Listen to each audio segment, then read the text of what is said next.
பிதாசுதன் பரிசுத்த ஆவியின் பேராலே ஆமேன். ஆண்டவர் உங்களோடு இருப்பாராக, உம் ஆன்மாவோடும் இருப்பாராக. புனித பவுல் தீமோத்தேயுக்கு எழுதிய முதல் திருமுகத்தில் இருந்து வாசகம். அதிகாரம் 2, இறை வார்த்தைகள் 4 மற்றும் 5. எல்லா மனிதரும் மீட்பு பெறவும் உண்மையை அறிந்துணரவும் வேண்டுமென அவர் விரும்புகிறார். ஏனெனில் கடவுள் ஒருவரே, கடவுளுக்கும் மனிதருக்கும் இடையே இளைப்பாளரும் ஒருவரே, அவரே இயேசு கிறிஸ்து என்னும் மனிதர். ஆண்டவரின் அருள்வாக்கு. இறைவா உமக்கு நன்றி.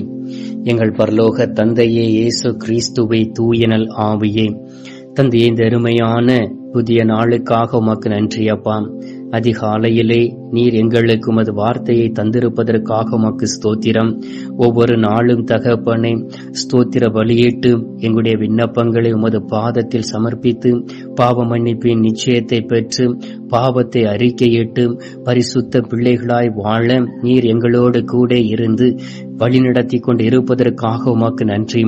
ஒவ்வொரு நாளும் தன்னடக்கத்தோடும் நம்பிக்கையோடும் அன்பு செய்து தூய வாழ்வு வாழ்ந்து அதில் நிலைத்திருந்து தாய்மை பேற்றின் வழியாக நாங்கள் ஒவ்வொரு நாளும் இறைவனின் தாய்மையை அறிந்து கொள்ளக்கூடிய பாக்கியத்தை கொடுத்திருப்பதற்காக உமக்கு நன்றி சொல்லி உம்மை துதிக்கிறோம் அப்பா.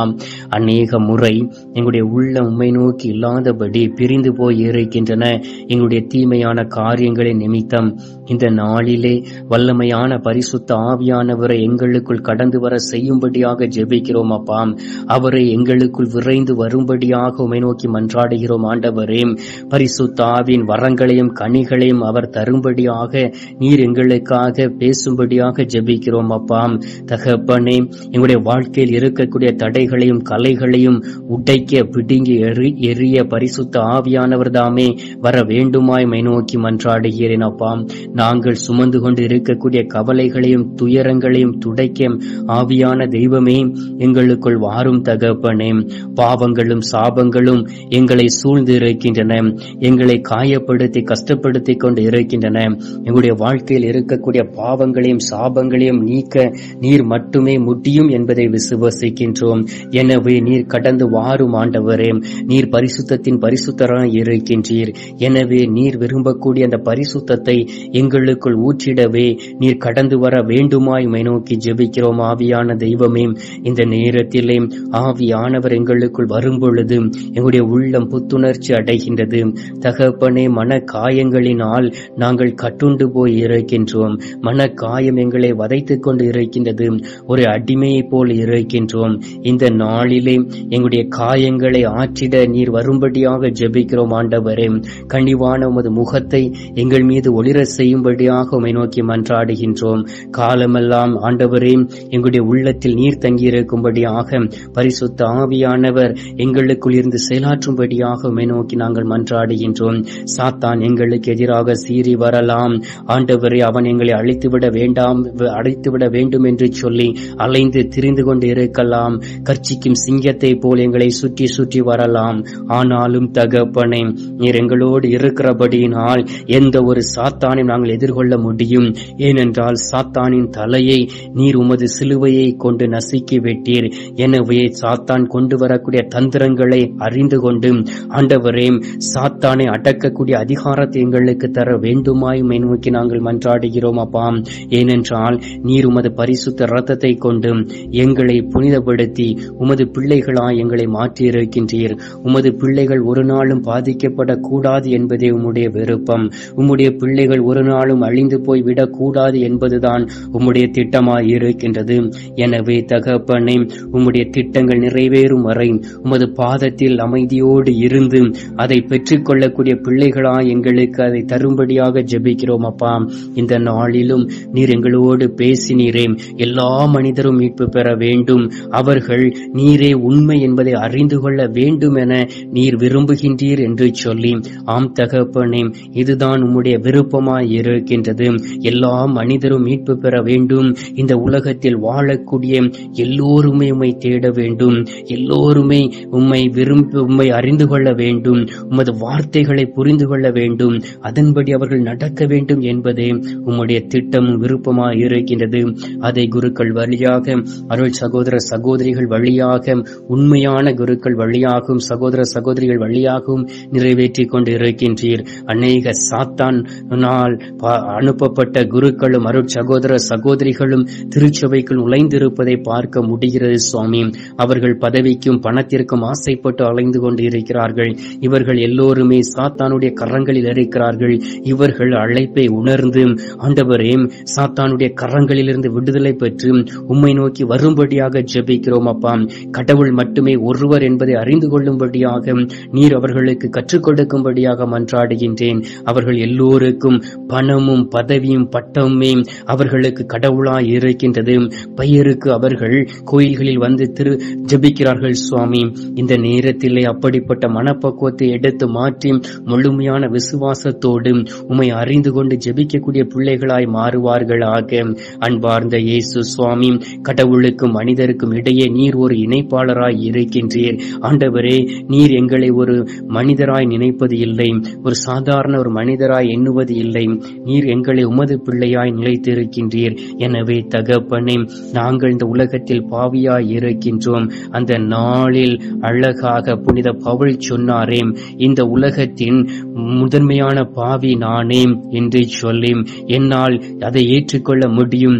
அப்படிப்பட்ட பாவங்களை செய்தேன், திருச்சபை அழிக்க முயற்சித்தேன், திருச்சபையில் ஆண்டவராகிய இயேசு கிறிஸ்துடைய வார்த்தைகளை அறிவித்தவர்களை நான் கொன்று குவித்தேன். அதற்காக ரோமை அரசரிடம் நான் உத்தரவு வாங்கி வந்ததை செய்தேன் என்று சொல்லி ஆண்டவரே தன்னுடைய பாவங்களை அறிக்கையிட்டு மன்னித்து உயிர்த்த உம்மை முகமுகமாய் பார்த்து முழுவதுமாய் தன்னை மாற்றிக்கொண்டு மனம் மாறி உமது வார்த்தைகளை உலகெங்கும் சென்று அறிவித்தாரே சுவாமி.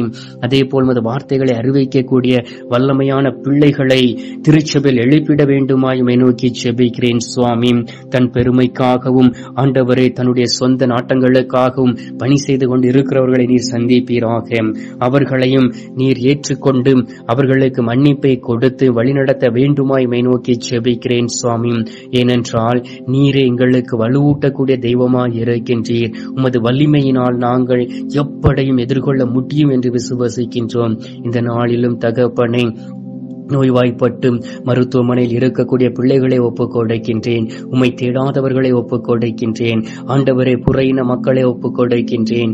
ஆண்டவரே, எல்லோரையும் நீர் சந்தித்திருக்கின்றீர். மருத்துவமனையில் இருந்தாலும் தகப்பனே, அவர்கள் உள்ளத்தில் உம்மை தேடி மனமாற்றம் அடைந்து தன்னுடைய நோயிலிருந்து விடுதலை பெறுவார்களாக. உமது ஆணி தழும்புள்ள கரம் ஒவ்வொருவரையும் தொட வேண்டுமாய் உம்மை நோக்கி ஜெபிக்கின்றேன். உம்முடைய தொடுதலை அவர்கள் உணர்ந்து பரிசுத்தம் அடைந்து தங்களை தூய்மையாக்கி கொண்டு உமது வழியில் அவர்கள் நடப்பார்களாக. அற்புதங்களையும் அடையாளங்களையும் அவர்கள் பெற்றுக் கொள்வார்களாக. தூய்மையான உள்ளத்தோடு உம்மை தேடுவார்களாக. ஆண்டவரே, அவர்கள் பூரண சுகம் அடைந்து என் ஆண்டவராகிய இயேசு கிறிஸ்து எனக்கு அற்புதத்தை செய்தார் என்று சொல்லி அவர்கள் ஒவ்வொரு நாளும் விசுவாசி அறிக்கையிட்டு சாட்சியாய் தன்னுடைய குடும்பத்தில் நிற்கும்படியாக உம்மை நோக்கி ஜெபிக்கிறேன் சுவாமி. அவர்கள் யாரையும் பழித்துரைக்காதபடி வாழக்கூடிய நாட்களிலே, மீதமுள்ள நாட்களிலே உமக்கு பிரியமாய் வாழ்ந்து உமது பாதம் தேடி வருவார்களாக. இந்த நாளிலும் கத்தோலிக்க காணொளியின் வழியாக ஆண்டவரே, உமது முகம் பார்த்து ஜெபிக்கக்கூடிய அநேக பிள்ளைகள் உண்டு. கிறிஸ்தவ பிள்ளைகள் உண்டு, கிறிஸ்தவர் அல்லாதவர்கள் உண்டு, பிரிவினை சகோதரர்கள் உண்டு. அவர்கள் ஒவ்வொருவரையும் ஒப்புக் கொடுக்கின்றேன். எல்லோருடைய ஆத்துமாக்கள் உமது கரத்தில் இருக்கின்றன. அவர்களை புனிதப்படுத்தும், தூய்மைப்படுத்தும். அவர்களுடைய தேவைகளை சந்தியும், பிள்ளைகளுடைய தேவைகளை சந்தியும். திருமண காரியங்களை வாய்க்க பண்ணி கொடும். குழந்தை பாக்கியம் இல்லாதவர்களுக்கு குழந்தை பாக்கியத்தை கொடுப்பீராக. வேலை வாய்ப்பு இல்லாதவர்களுக்கு வேலை வாய்ப்பை கொடுப்பீராக. கடன் பிரச்சனையில் இருப்பவர்கள் கடன் பிரச்சனையிலிருந்து வெளியிலே வருவார்களாக.